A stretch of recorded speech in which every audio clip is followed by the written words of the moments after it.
we shall see if we can cover them under the syllabus as well. 2, you need to demonstrate an understanding of the rules that you have read. So it's not enough for you to simply interpret, but you need to be able to demonstrate. So, now in the exchange, if you want to give some... in the scenarios that you face every day, you have the act with you. So yes, if you face with a transaction, how do you ensure that it's treated the right way? Okay? So what this is testing of you is that ability to first of all interpret the act and also demonstrate your understanding. 3, like I've said, you will apply to practical scenarios, and this also includes the computation of tax. It's very hard for you to be in an income tax class and you can't compute it. 4, you have to demonstrate an understanding of the necessary income tax records and accounts. Okay? So, from our understanding, is accounting relevant to tax? Accounting forms almost the backbone to determine the tax position. Okay? So, if you look at individuals from a presumptive perspective, if you're to determine the gross proceeds, to determine what band they fall in, you start from accounting records. Have they captured their sales? Have they captured their gross turnover? If you look at determination of chargeable income, you start from a profit position, and then you work backwards to determine what is the tax. Add back the non-allowables, deduct the what? Deductions, for you to be able to arrive at a tax position. Now, if you look at it, if accounting is so important, how was tax catered for it?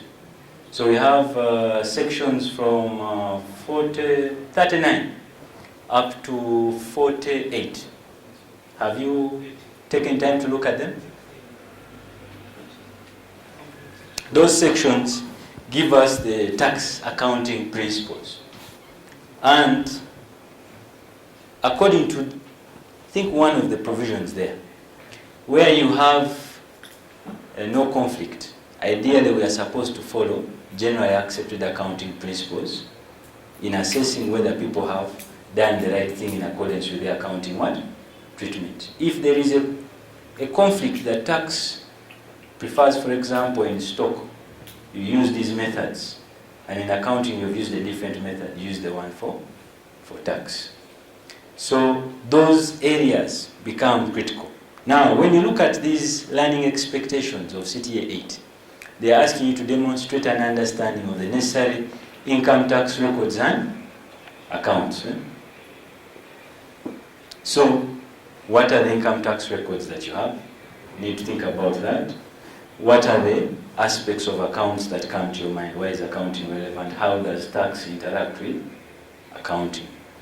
5, you need to demonstrate an advanced assessment of the taxation aspects, including the application of case law decisions relating to incomes, deductibility of deductions, commencement and cessation of businesses, and capital allowances.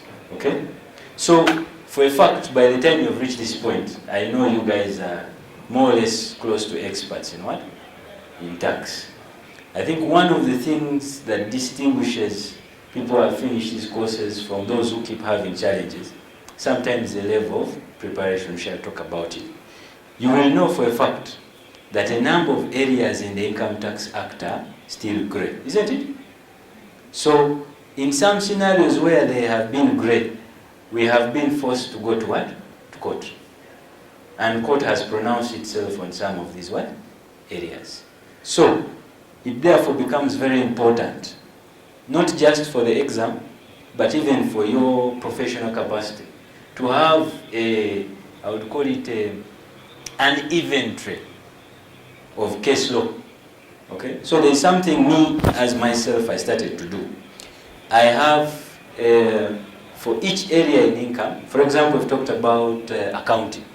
You will have your revenue, you will have your expenses. In tax, you'll have your income and you'll have your what? Deductions. Now, there are different types of deductions. There are different aspects of income. Create your inventory where you have area, case law, aspect covered. All together. That way you build a very good stock of cases, not just for the exam, but for even your practice. Yes? I would show it to you, the one I have, but I'm working on a different laptop. And these cases cut across. You will have cases, for example, this one we are discussing recently on accounting. When you have an amendment, for example, let me ask you people, and I am using a substituted year of income. Yes? When can I use the amendment? Do you get my question? Let's say initial allowance comes into play. Okay? It was repealed in 2000. So every question I ask here, if you don't know, you put down something, isn't it? So initial allowance was repealed and subsequently reintroduced. Now, if it is reintroduced in July 2017, yes, and I'm using a substituted year of income, January to December, but I introduce eligible property in August, for example, can I take advantage of the principle of initial allowance? Can I take advantage of that amendment? Get my point? Now, there's a very good case on that one, which we're actually discussing with some friends of ours. Crane Bank versus URA. I want you to look it up. It was covering the aspect of disabilities. And Crane Bank, you know banks use a substituted year of income. So Crane Bank wants to take advantage of the deduction coming from the having of more than 5% employees as having disabilities. So the judge made some very good pronunciations on that aspect of when, if you're using a substituted year of income, when you can actually what? Utilize it. Whether it would actually apply to you. If, for example, you introduce initial allowance in 2017, July, and your year is running from January to December, but in August 2017, you introduce eligible property. So I'm leaving that with you, homework. Go and look up that case and see. What I'm trying to demonstrate is there are very many cases that help bring out different aspects. So as you're preparing, as you're reading through these things, build up your case law stock. We have things like Kinyara versus URA on exemption denial. They had introduced new equipment and they were denied. We have Orient versus URA, Orient Bank. I'm sure a number of you know that one. We have cases like Baroda versus URA on the issue of bonus issues. You have cases like Ruenzori Highlands versus URA on dividend income. These are just sample cases. What I'm trying to do is encourage you to look up for what? More cases. Okay, so let's go to the nitty-gritties. In terms of the syllabus, what have they put for you? One, you have aspects to do with gross income. Gross income, as I don't know how far you've gone in your preparations, we have section what, 17? Yes? If you're just starting, then feel free to start jotting these things down. If you already know them, just keep ticking in your head, Echonchimani. You can go to something else. So under gross income, you need to be aware of the provisions that are there, what they're talking about. First of all, it's talking about the different components, business income, property income, and employment income, excluding exempts. Secondly, it introduces the taxing principles for income tax. And these taxing principles can be split into two. One, that residents will be taxed on what? Worldwide income. And non-residents will be taxed on income sourced in the country. Yes? Section 17, subsection 2. Now, these principles are critical. However, I would anticipate that these have a higher significance for aspects in international taxation. Yes, especially from the side of the what? Of the non-resident. But on the resident, there are things that you need to look at. So, for example, you need to know what are the different sources of income or income sourced in the what? In the country. Because for a resident, if you're taxed only on the income sourced in the country, then it becomes critical that you know what income is considered sourced in the what? In the country. Then you also need to know the aspects of relief that are given. Because if you have a non-resident, it means he's resident somewhere else, and chances are he's being what? Taxed in his country of residence. So if we are treating him here as a non-resident, it means he'll be subject to tax on the income is what? Sourcing here. So that may create an element of what? Double taxation, isn't it? So, you locally here in income tax for our residents who suffer income tax abroad, how do we help them with that tax that they have suffered? So you need to have in mind aspects of foreign tax what? Credits. Shall see if we can talk about it later. So from this slide, what we can pick up, these are items picked from your syllabus. In terms of business income, definitely section 2 is critical. Section 2 gives you definitions, things to do with aspects like business assets, yes, and the different definitions of what employment is, what business is, yes. Where there is no definition, you refer to case law. Where there is no case law, then you take, we don't have case law, what do you do? It's not defined, no case law, what's the alternative? So you're looking for a definition of a word like, what is a business? You refer to the what? The dictionary, isn't it? What would be the dictionary meaning? Those sections are there for a purpose. If you look at 18, that is what's giving you a breakdown of business income. 39 talks about the substituted year of income, okay? Or the year of income, I mean. Now, like we've said, that brings in a couple of issues if you're looking at people who are using different years from the ordinary year of income of July to June. Sections 49 to 54, in terms of business income, under the definition of business income, you know that we shall talk about where you have a gain or loss. Yes? Do you have your axe with you? How do you come to class without a hoe? Or without a... This is critical. You must have an act. Yes? So if you look at, for example, 18, subsection 1, it's saying business income means any income derived by a person in carrying on a business and includes the following amounts, whether of a revenue or capital nature. So it's talking about gains captured under Part 6 of this Act. The amount of any gain as determined under Part 6 of this Act, which deals with gains and losses on disposal of assets derived by a person on the disposal of a business asset or on the satisfaction or cancellation of business debt. Okay, so it keeps continuing. So these gains or disposals, gains or losses on disposal of assets would also be considered business income. So that treatment is a very rich area of testing. Yes? If you think about it, there is so much in that area that can actually be questioned from the aspects. First of all, what assets are treated in that area? How do you treat them? Yes? I saw a common one of a motor vehicle which is above 60 million.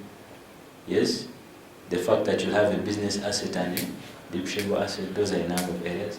So then we have a discussion of property income under section 2, the definitions, section 20, telling you what exactly property income is, and then section 39 with the period. Underemployment income, what you need to be familiar with, Section 2, Section 19, which gives you a breakdown of what is where. Anyone aware of the change in motor vehicle benefit? So you would want to know, first of all, interest yourself in the recent things that have changed. How have they changed? How do they impact you? Why have they changed? Then also, as you're reading these areas, don't read for, would I say, CPA 9 purposes. Read them to understand such that you can advise.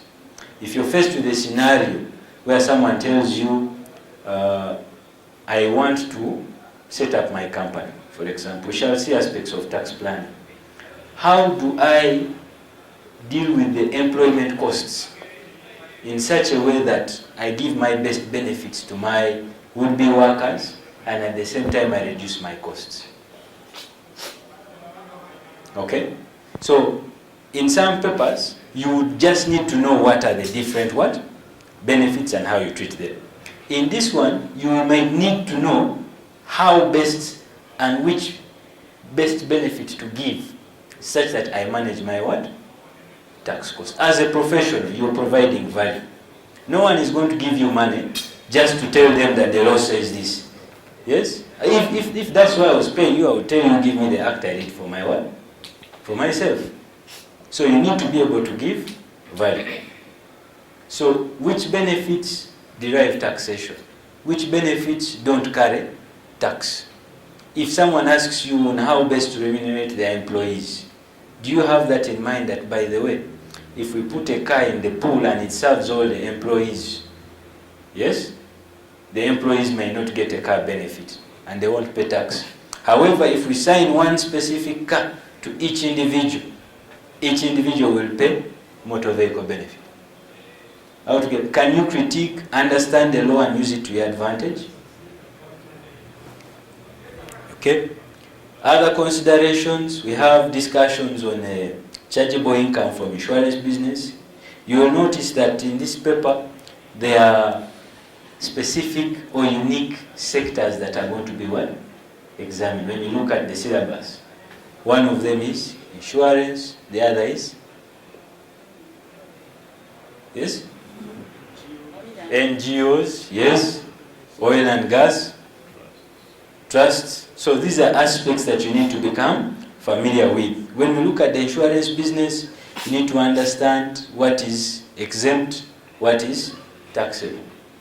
Now, what is taxable? They are looking at the short-term insurance business. When you look at, for example, section, is it 16? It gives you the chargeable income of an insurance company. Okay? And that section will send you to the, I think it is which schedule is that one? Fourth schedule? Which gives you a treatment of how you deal with what? With insurance. Because, for example, you know, in insurance, the business is that someone gives you a premium, okay? And then you pray the whole year that the guy didn't get any problem, isn't it? So if he gets a problem, you have to pay out, isn't it? Yes? So if you look at the treatment in the fourth schedule, it is bringing out that exact treatment. Let me see if I can find it here. Yes, the fourth schedule. The first part will talk about the chargeable income of a resident person for a year of income arising from the carrying on of short-term insurance business is determined according to the formula A minus B. So these things, you know, we don't read them regularly. So most times when you read, you think it is very complicated. Yet in actual fact, it is not. Yes? A in this case is the total income derived by a resident person for the year in carrying on short-term insurance business as defined under paragraph 2. Paragraph 2 is talking about gross premiums, and B is talking about amount of any other income which is not insurance income, and then C is talking about the amount of any reserve deducted in the previous year of income. So they are giving you the total income. Then they will tell you the minus B, which is the deduction, The deduction they are talking about is the total deduction allowed for the year of income in the production of income referred to in A as determined under paragraph 3. So it will go on to tell you what those deductions are. And these ones include, for example, the amount of claims admitted. So when someone's car is stolen and they put in a claim, okay, that becomes a what? A deduction. When you hire agents to do this business on your behalf, the costs of the agents also become your what? Your costs. When you have expenditures and losses which are similar to those of any other business in carrying out, what are we talking about? Section 26, 27, all the way up to about 36. Okay, so please become familiar with those sections. You are a professional. The beauty with this course is once you get out there, you are going to start earning from it. There is a direct correlation with your capacity here and the earnings outside there. If you don't prepare yourself here, you think outside there you will prepare. You will be giving the information that you got here. So if you get little, you'll also be giving little outside there. Okay? That's just a motivator. Don't take it badly. So we've looked at that. Exemptions, what incomes are exempt, what are allowable expenses and non-allowable expenses. When it comes to aspects of chargeable income, you know chargeable income, we've looked at it from insurance. There's also chargeable income as we know it under section 15, which is gross income minus allowable deductions. So you now need to think, okay, I put that picture there for you guys to dream when you become consultants. How do you treat the chargeable income of a non-resident? So when you think of incomes, you have incomes that are active and you have incomes that are passive. Okay? So when we talk of incomes that are active, these are incomes from like business, from providing services, where you are actually putting in a what? A hand in what you do. Then you have incomes where you go to the beach and your money works for you, isn't it?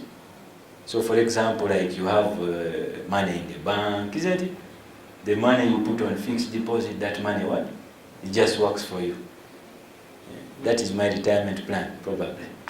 Then, now, how are these treated? You will know from our sections, from aspects that deal with taxation of non-residents. We start from section 78 up to section, we used to have 89 on thin capitalization. But thin capitalization, once you leave, it is going to change tomorrow. And then you'll be giving old advice. And then when your client is taxed, then they will say that guy is the one who advised me.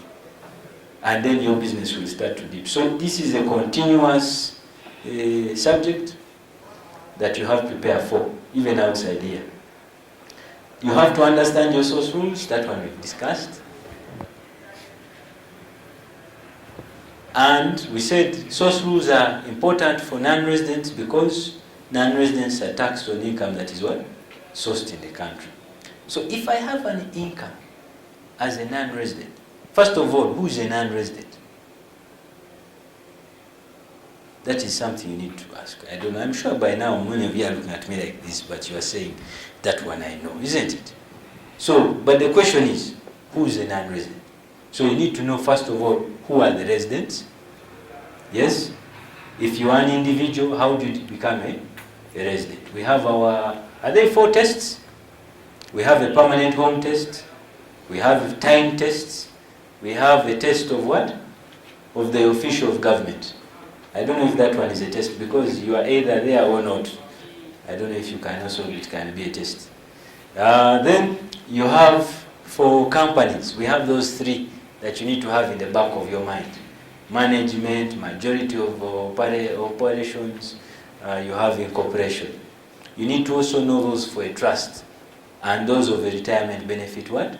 Scheme. Remember this, the trust, the retirement benefit fund and the company, they are quite similar. The trust, they are looking for formation similar with the what? Retirement fund, similar with company. Then they all have a common test of management and what? And control.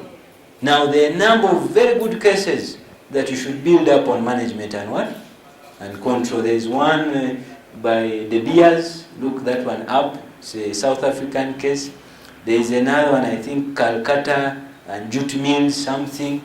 It is a UK company but based in India. You also look it up because they help to expand on the principle of management and what? And control. Then, once you have that, you have an understanding of who a resident and a non-resident is, then you can also come and apply this. We have individuals. How do we tax individuals? And that is where your biggest business is. I'm speaking to you as a consultant. Because many of our rich people are actually trading as what? As individuals. Some have opened as companies, but a big number are individuals. So you need to understand their taxation to be able to advise. Most of us are competing up here, yet in actual fact we should be here because that is where the base is, isn't it? So individuals, you have a discussion of presumptive taxation. That is under section 4. And then you have a general taxation rules under section 17. So, for example, if you have an individual who has employment income only, you will be taxed under employment income rates, isn't it? What happens if you have an individual who has only a business below the threshold of 150 million? What happens if you have another individual who has above 150 million? 150 million is the ceiling for presumptive. Presumptive, what they do is they look at your sales turnover, yes? And say because you are within a range of, what is the rate? I think the maximum is 150. So we have bands of 150 to 125. Tax is not for the faint-hearted. So if you look at your second schedule, you have where gross turnover exceeds 50 but does not exceed what? 75 million. You have a tax of 937 what? Thousand or 1.5 of gross. So it goes on 75 to 100, 100 to 125, 125 to 150. So this one is clear. Now what happens if someone has employment and this one? How do you treat them? Do you add them? What happens if you have presumptive or a business below threshold, you have employment and you have property income? Okay? So what I'm trying to do is tickle your mind. Please go back, refresh very much on the law. Consider that scenario. You are advising someone who has been assessed by URA. And you know these days we are very tough, isn't it? Things are tight, we need to build a railway, and we shall start with you. So how would you advise them? Other things to look at, income splitting. Income splitting is in section 64. It is an anti-avoidance rule. However, it works with, there is another rule on income of joint owners. Okay? And I think section 53. So this one is an anti-avoidance of a provision which is in 53. Now, this is advice I'm giving for free. Let us say you have a building, okay? And that building is bringing a lot of money, isn't it? You are operating as an individual. Now, URA gives you, how about your manual recording? Okay, no problem. I'll reduce some of these things. So, you get an assessment. What you do, you decide to transfer half of the build, your ownership, to the wife. Now, if you have 3 wives, you split to the other what? 3. If they all have, say, 3 kids each, that means you have how many people? 9 plus 3, that is 12, isn't it? Plus yourself, that is 13. So you sell to the 13 and then you split the what? The income. Now, from a tax perspective, section 53 allows you income of joint what? Owners. You can split the what? The income. Section 64 is trying to settle that issue. It's telling you if you split, we shall, and we know that you're doing it to reduce your tax what? Position. The commissioner can put you back to the position you were before you started what? Splitting. And then it goes on to tell you, however, In assessing your intentions, you shall also look at the cost or the sale price in the point of the what? Transfer. How to get? So look up some of those aspects. They are very interesting, but they are also in your syllabus. Yes. Foreign tax credits, we've discussed that one. Let's move on. So we've looked at the income. What about the deductions? Okay. Now the deductions are a very, very, very rich area. If you think about it, if a taxpayer didn't have deductions, URA would be the happiest, isn't it? Yes? So your tax planning should really have in mind a lot of what? Capital allowances. Ideally, income tax should be paid on what? This is a question for you. It's paid on profit, isn't it? So if you are a person who is not getting capital allowances, it means you're paying tax on gross. And it's painful for you. So you need to be able to understand, one, what are the capital allowances available to you, the definitions. A number of these definitions are captured in section 2. We need to understand what you consider as qualifying what?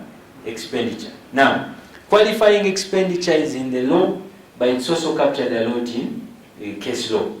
I didn't carry my cases, but we can look at, for example, under 26, section 26, talks about minor capital expenditure. Yes? And it's telling you what would qualify are repairs of depreciable assets, which are less than what?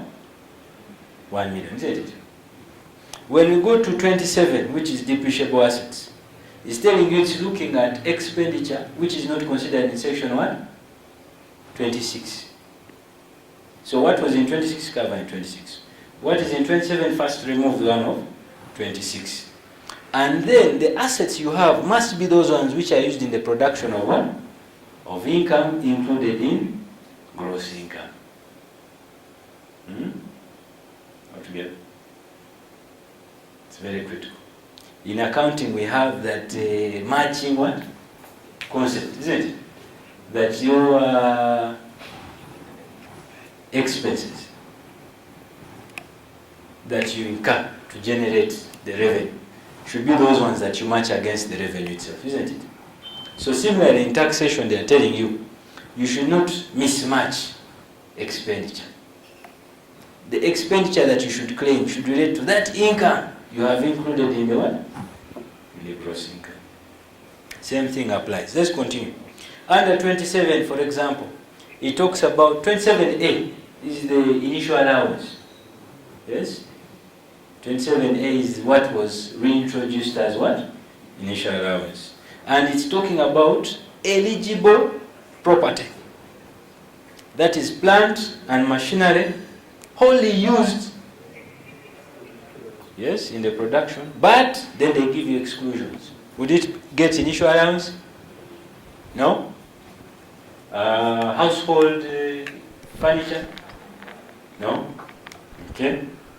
Then we have appliances which are also used in the household? No? Very good. So those are things that are not considered as qualifying. Then we also have under section 29, which is talking about what? Industrial building allowance. Again, it's telling you that this building must be used in what? The production of income. And they are telling you it must be used as per prescribed uses as defined in the industrial what? Building, isn't it? Okay, so there are things you need to know. Section 27A, industrial building allowance. Then startup costs, costs of intangible assets, section 31. It's an interesting one. Apportionment of deductions, section 31. 7. If you have incomes, one is exempt and one is what? Taxable. Do you remember to apportion the two? Yes? Then we have sections which require that we ring fence. For example, in insurance, if you have insurance business and you have normal business, if the insurance business is in a loss, you're not allowed to combine that loss with the normal business. Do you have that in mind? Even farming for individuals. If you're doing your wholesale and retail, and you also have farming on the side, if the farming is making a loss, you don't combine that loss with the wholesale and what? And retail. Then we shall look at the tax planning and decisions when we go ahead. So, members, taxation aspects, things to keep in mind. Who are you dealing with? As an individual, we've looked at the residence and aspects of income splitting. As a company, you have things to do with residence, change in control. Yes? Those sections, I think from 75, 76, 77, those sections are very critical. Rollover relief, what are the conditions for you to get relief? When do you consider a reorganization as a reorganization qualifying for rollover relief? If I am part of a multinational group and one of my members is out of the country and we reorganize, can I qualify for that for a rollover relief and a reorganization? No. Look at those different conditions. When I acquire a company, what are the conditions before I can utilize the loss in that company? So that place is also very rich for questions. Partnerships, there's quite a lot in partnerships as well.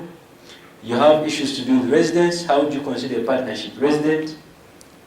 How do you calculate the partnership's income? Yes, or loss? How do you treat the loss of a partnership? Does section 38 apply to a partnership? Yes? So please, capture that, go and check. How do you treat? If it applies, well and good. If it doesn't apply, what is the solution given in that section? Partnerships, for those who are not aware, we'll start from section 69, I believe.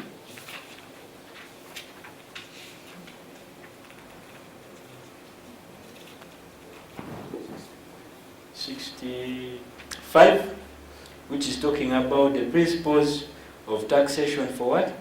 For partnerships. And they'll talk about the incomes and losses arising from activities conducted by a partnership.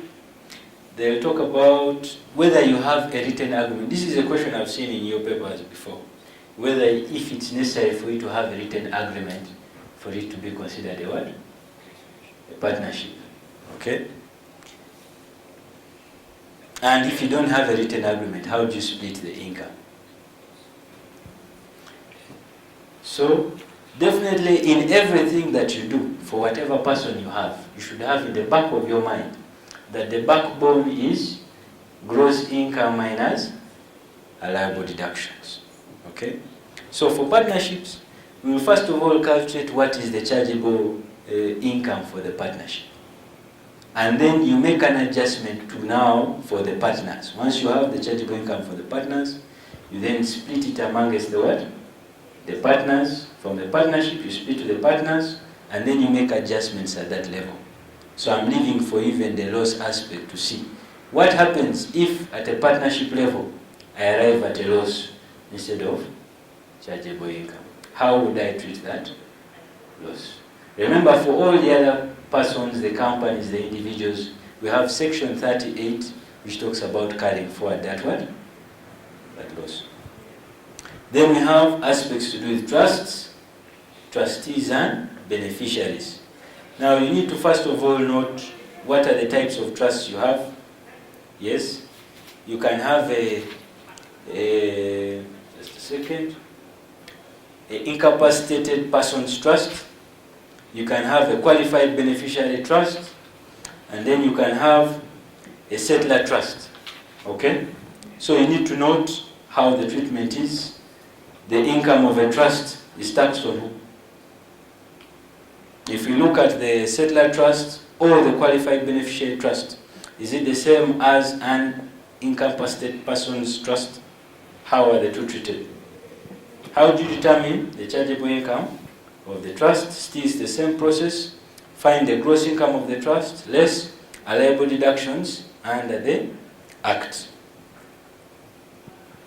So aspects to do with taxation of trusts are captured also in detail from section 70 up to 74. 72. 73 talks about taxation of estates of deceased what? Persons. So from this, you can see already you have a big mountain on your plate. But I would like to encourage you that wherever you see a big mountain, you know also the rewards are also equally what? Big. For a fact, income tax, when you deal coming from a tax officer's background, most people prefer value-added tax. Why? Because VAT is straightforward. I mean, do you even have 100 provisions in the VAT Act? I don't know if they reach 80. So this part here is an area which requires someone to really put in some significant effort to do some work. And as such, I would believe it entitles you to a good what? Good return. And it will help you pass the exam also. Secondly, as we continue, we have the aspect of what? Withholding tax. Now, withholding tax is something I think that can be set for you both at majorly at a computation point and also maybe to test your awareness. So you have aspects like withholding tax by employers, section 116. You have interest payments to resident persons, where a resident is paying another resident, okay? You are required to withhold. In which scenarios does that not apply? Yes? For individuals, natural persons, yes? Another one?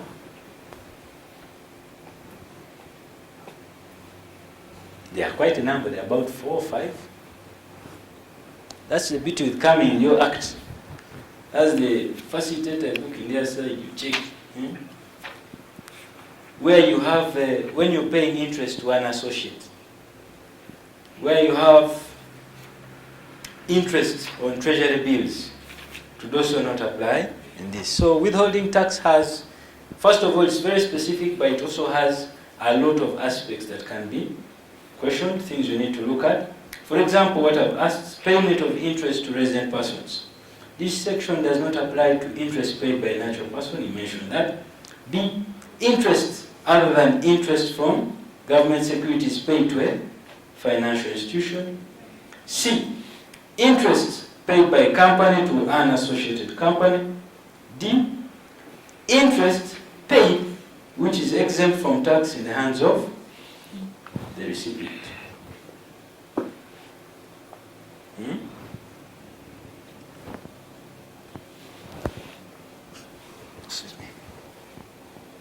So, I can see many areas that can form part of a question in a scenario. You have an NGO has been exempted from income tax, but they have money in the bank. How would that be treated? Yes? It's from donors?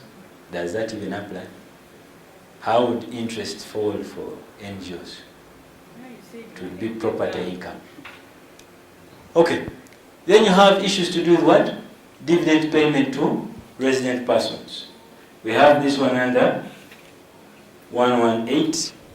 We have payment for goods and services.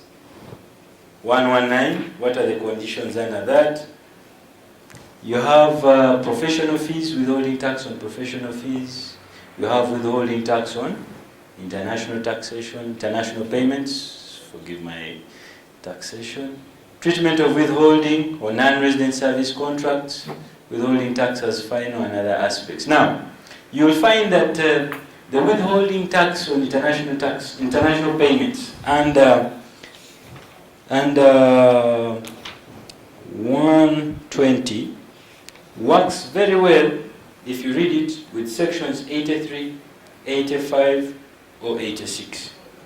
So as you're reading the withholding tax on international payments under section 120.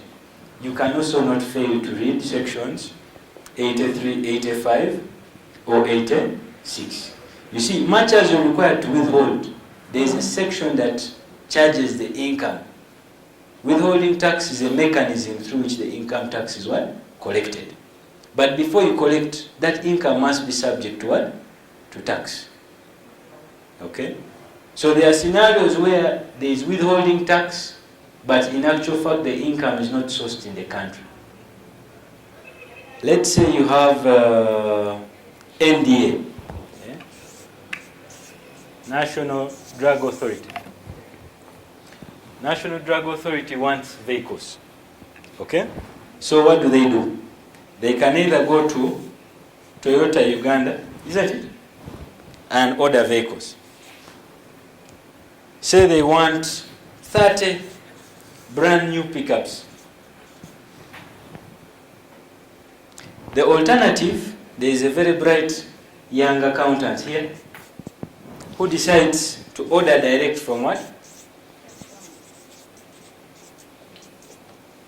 How to get it? Now, NDA would fall under government bodies that are required to withhold what? Tax, isn't it? Under 119 on payment for goods and services. Now, when Toyota Japan, when NDA makes the payment, actually before it, let's say these guys first deliver the vehicles, then NDA, this comes first, then this is B. So NDA is now going to make payment after receiving the vehicles. It decides to withhold what? Is it 6% or 50? 119 is now 50.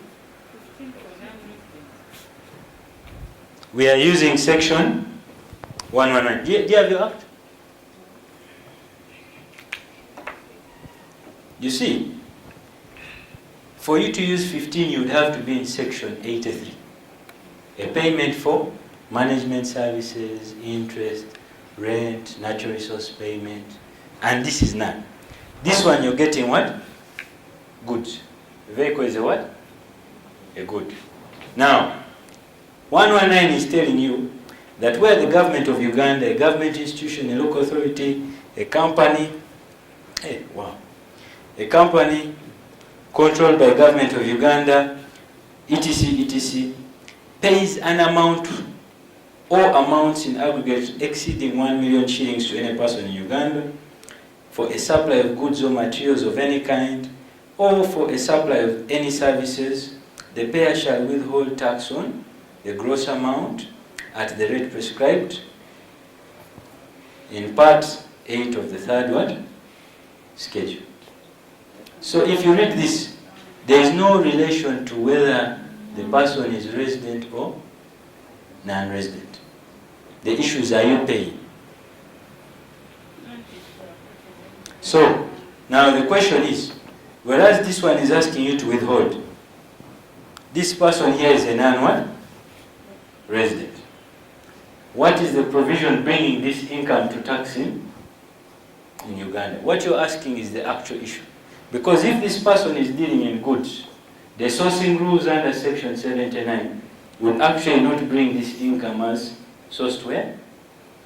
In Uganda. So you have a section which withholds, but there is no section that what? Charges. Food for thought. So a number of sections, I see I'm running a bit late. We have issues to do with procedure, the returns, assessment, objections, and appeals. You go through all this, they are quite vital. Need to know what are the different types of assessments, when they apply, timelines, what are the content, when can a commissioner make an additional assessment, all those things are critical. How do you apply for objections? How do you lodge an objection? What is the process you go through? What are the different forms?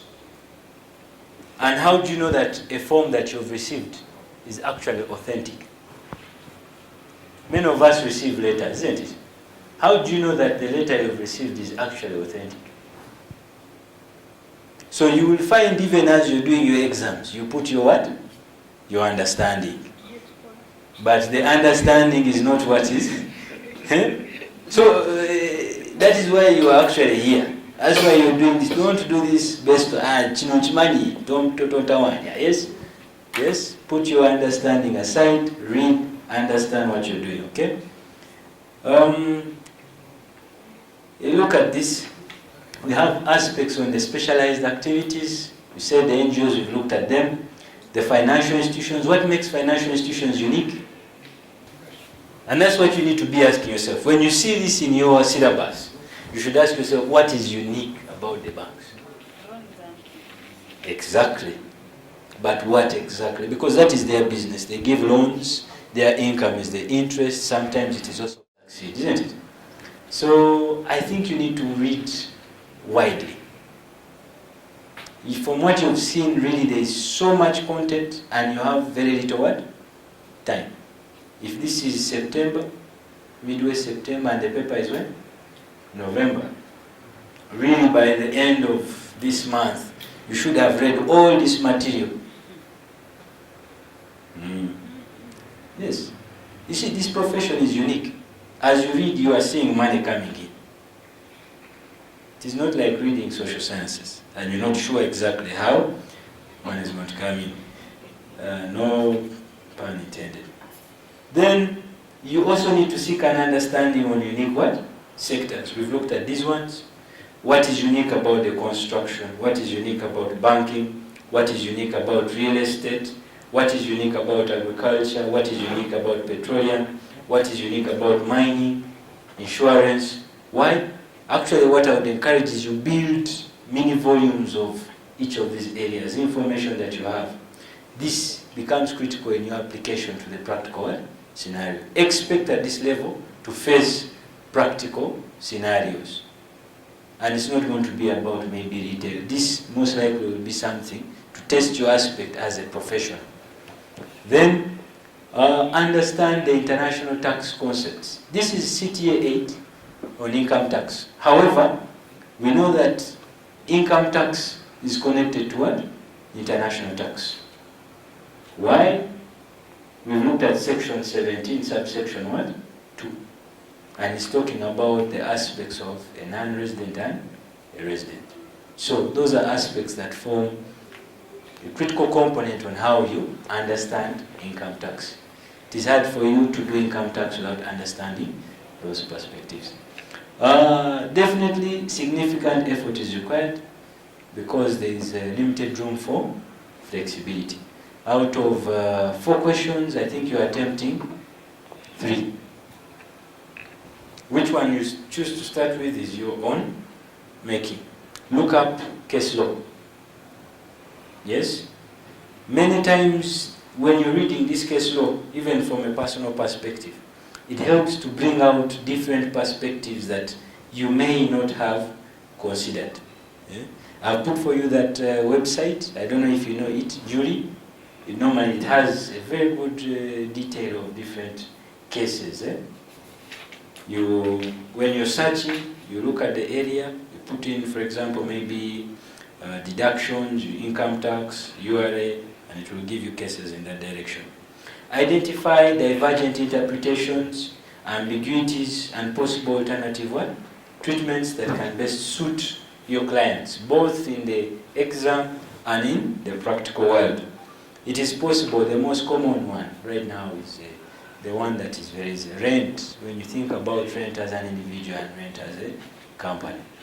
Yes. 2 treatments that can be alternative. Because becoming a company is not very difficult. Yes. What is the implication? Benefits that are available. If you have, for example, you're renting for the MD or your employee, and the employee has a boys' quarters, how do you treat the boys' quarters cost in terms of the benefit? Is it possible to put the employee in the boys' quarter?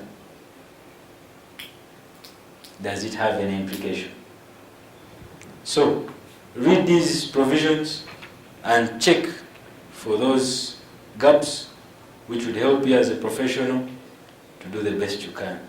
Also look at aspects to do with the gap, because accounting is critical like we started, and as such you need to be able to understand how it applies for you to be able to practice as a professional accountant. So I will not be surprised if, for example, you have aspects that test your gap application in the exam. If you look at section 39, like we discussed in the beginning, up to 48, one of the common things we are facing actually in office is to do with the withholding tax. When someone is paid, is that the time when they should withhold, or should they withhold when they have actually performed the service? Now these are scenarios I face. Is it the same as interest that has accrued?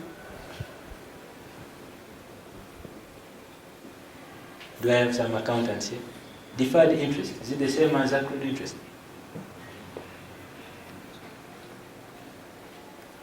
Okay, so I'm really hoping this class is not to intimidate, or this facilitation, or this engagement. It is really to inspire you to go and what? And read up some of these areas. If you're going to become an income tax expert, there's a lot to catch up on. Lastly, on the success aspects, take note of the definitions in the interpretation section. A number of them give specific what? Definitions, specific explanations for certain words. For example, gross income as we know it under section 15 will differ from the gross income of the licensee under part 9A. The two are different. If I ask you what is gross income, you might give me the definition under section 17, which is different from mining and petroleum. So take note of those definitions, have an understanding of. Common causes of failure. Students normally have a key issue here. You have someone not comprehending what has been asked. In my experience, you ask a question and the student misfires completely. So, for example, when I was doing my advanced diploma in international tax, the advantage with it was that it was online. So when they give you a question, in the question in those papers, there will be 4 or 5 questions, but in 2 lines. Okay? So they'll tell you, explain what double taxation is, for example, dealing with things to do with treaties, how they're solved. They'll also ask you to do things like residence, how does double taxation come in, and then tell us how, for example, give us the different types of double tax that you can have. So with 1 line, you have 4 questions. Now, as a student, I think as you're getting interested in the paper, yes, you will find that you will end up concentrating on the last bit of the what? Of the question. And you actually answer that very well. Yet in those 3 lines, there are about 4 or 5 different what? Questions. And even where it is not marked as this is a question, when you get the entire question, break it down. So for example, you say in the first one, what is double tax? Explain what is double taxation. You explain what is international taxation. Explain what is double taxation. What are the types of double taxation you can have? Explain how they occur. Now from that perspective, you can break them down into different what? Parts, and you score more marks. In those first 15 minutes, by highlighting the likely areas you're going to answer, you address a bigger part of the question. However, when you panic, you end up with one-sided approaches or answers. And then what usually happens in this is that you end up writing unnecessary what? Material. So A, this material wastes your time, and then B, you also ignore the necessary. So I think every time you're writing, you could give yourself maybe like 10 minutes. As you're writing your first 15 minutes, you put down your answers. as you're writing the final answer, review after 10 minutes, am I still on the right track? Because this has happened to me before. You start out with one understanding, along the way as you're answering, you answer completely different things. And by the time you're done with the answer, you're not sure if you are answering the question you started with. So if you don't continuously check yourself to see if you're in the right direction, you could actually end up what? Misfiring. A common one is answering with very insufficient answers, few. You have, this is a common one, and it will actually be continue in the next slide. You have a question that has 30 marks. Oh, 30 marks is a lot. 10 marks. And on the 10 marks, you give 3 answers. And on the 3, yes, each is on one line. You even don't make the letters big, you don't want, and you're expecting 10 marks. Yes? No, I'm not. First ignore the fun. First ignore the fun out of it. Seriously now. In your head, in every exam, these are common issues. What should give you direction when you're starting the paper? If in those first 15 minutes, you cannot raise at least out of 10, 6, look for another number. And if you fail to get it, then you come back. But at least you should be able to raise a significant number of what? Of points. 3 points. But the marks are what? 10. Even without looking at the verb that was used, you should expect to build some of the what? The quality and size of your answer. The description. There's some, I wouldn't call it common sense, but some practicality to some of these things. You cannot cheat the people who have set the exams, the examiners, and those who are, okay, we're almost done. So it is critical that you comprehend, gauge the question, and gauge the content that you have to what? To deliver. That way, you can at least give something that is what? Realistic. Now, the reverse is also true. A question has 3 marks, and a person writes maybe 3 pages. Yes? Now, the third bit is where each point is correct. Yes? It is correct, but he's only getting 3 marks. So what that means is that on a certain number somewhere, you were supposed to devote that time. You have put it on the part where you felt you had the most information, kamulage material, isn't it? And then you waste your time, and then you find you're giving insufficient answers in the part where you could have built good knowledge. Another which is quite common, which has applied to me also, not relating your answer to the scenario in question. We are taught when we are doing exams that when you open the paper, before you even read through the scenario, now this is my opinion, so in case someone tells you something else, please don't say the guy who said this, but this is how I understand. When I open the exam, before I even start reading the content, I read the what? The required. Isn't it?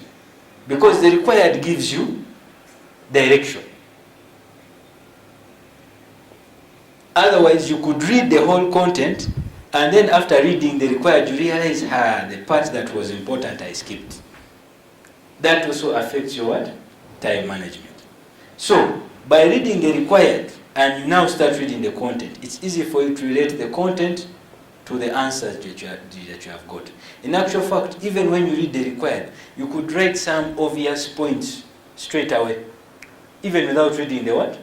The content.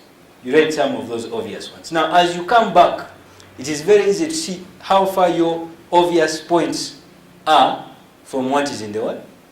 In the content.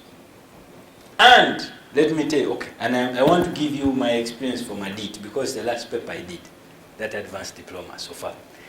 Many times, for me in my experience, the answers are included in the what? In the scenario. If you have forgotten, chances are by reading the scenario you will remember some answers. So for someone who goes to required and answers without reading the what? The scenario, you will end up missing some of those free what? Free marks. Yes? It might not apply in all papers, but keep that in mind. Then there are some obvious things. If you don't prepare, yes, definitely you'll be very lucky to pass. Sometimes we don't prepare and we pass, isn't it? Sometimes. But most times, if you don't prepare, and then the worst bit is not attempting all the what? All the questions. Really, if you have 3 questions and you don't attempt 1, if it was 25 marks, if it is 50 marks, you just prepare for the next what? Sitting. All right. That marks the end of our session.